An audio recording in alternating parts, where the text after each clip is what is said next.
Hello, my name is Kaylee Petch, and besides being in the MLIS program, I also work in the University of Pittsburgh's Preservation Lab as a student conservation technician. I'm going to go over this diagram, which hopefully I can send you in a better way, because I know it's difficult to see in the filming method I had to use. But it explains the process that we use to decide treatments that different items will get that we receive from around the university library system.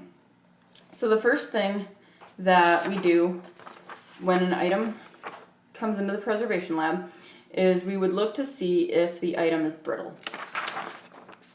So I have a book here.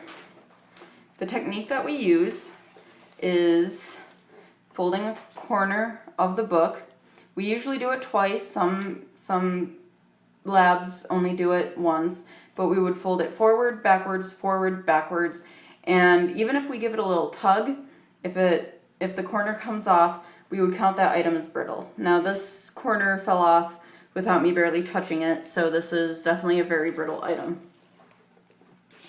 So the next thing that we would do after determining that the item is brittle is look to see its size, how heavy it is, how thick it is. This is not a very thick book, and it's not a very heavy book. So it would get what we call a tie box. Unfortunately, I don't have an example of one. I couldn't get one from the lab, but it's using this 10-point archival board, and we would customly fold it around vertically and horizontally around the book so that when it's done, the book has little movement inside the box, and it will help protect it and keep it from getting damaged. If the item is thicker and heavier, like this book, and is brittle, we would do what we call a corrugated clamshell. This is a type of enclosure that uses a thicker board to support the heavier materials. The next thing we would do is, if the item is not brittle, we would look to see if the text block is broken anywhere. So this item is not brittle, and if you open it up, the text block, which is the whole, all the paper together at the spine, we would look at it and you can see that there is separation there. And so this we would just send out to the bindery. There's nothing we could do for it in the lab. We would send it to the bindery to get rebound. So if the item has a text block that is secure and not broken, we would look to see if the boards, that's the cover and the back cover, are secure to it and if they're in good shape. So this book, the boards are secure, they're not loose, and they're in good shape. None of the corners are worn at all. The only thing that's wrong is the spine is ripping off. So we would do a treatment called a reback. We would remove this old spine, get some new cloth, use a technique to put the cloth on the spine and recreate an entire spine for this book.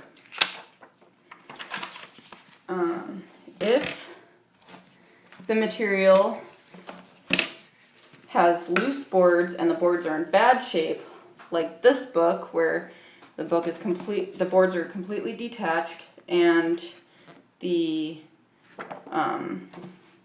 material is worn, we would create a new case for it, making custom boards that fit the book and cut the cloth custom to it also.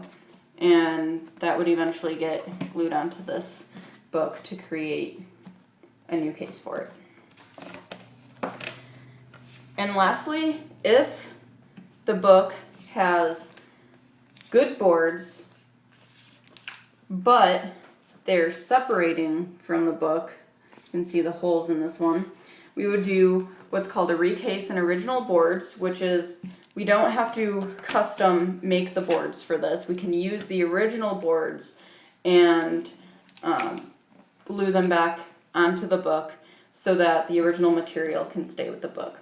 So I think that this is very helpful. This is some of the encapsulations and complex techniques that we use. And it's good for if you have material at home, you don't know what technique needs to be done to it. You can use this, and then later on, now that you know the treatment that needs to be done, look up on Google how to implement that treatment. So hopefully this was helpful, and I will see you guys in class. Thank you. Bye.